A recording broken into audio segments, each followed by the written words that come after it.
I want to take a minute today and look at another small section of Genesis chapter 50, this time starting in verse 22 and going through verse 24. It says, So Joseph and his brothers and their families continued to live in Egypt. Joseph lived to the age of 110. He lived to see 3 generations of descendants of his son Ephraim, and he lived to see the birth of the children of Manasseh's son Machir, whom he claimed as his own. So that's an interesting little part to stop and think about for a second.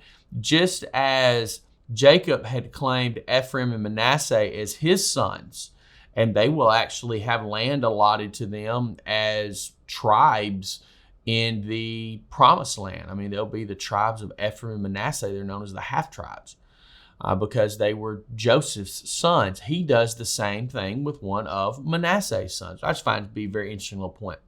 The verse 24, Soon I will die, Joseph told his brothers.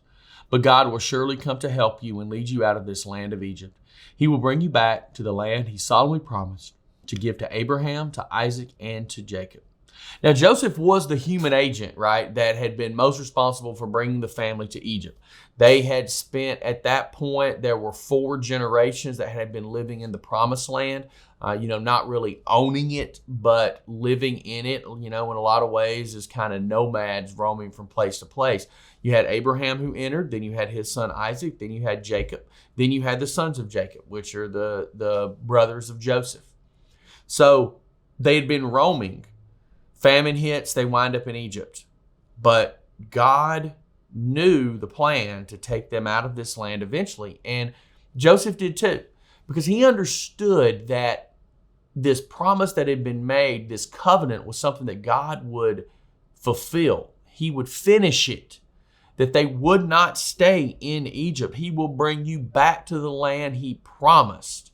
So it's great faith on Joseph's part to see and understand that the promises of God and the covenant would continue. And there would come a day when the descendants of these brothers and the descendants of Joseph would exit and they would go back to the promised land. And we find that entire story found in the books of Exodus, Leviticus, Numbers, Deuteronomy, and the book of Joshua. And we'll discuss some of those at a future time. But Joseph's faith is so powerful here, his trust in God. And that's what we should be striving for, to trust God even when we don't know how he will bring something to pass. But we trust him because we trust his promises.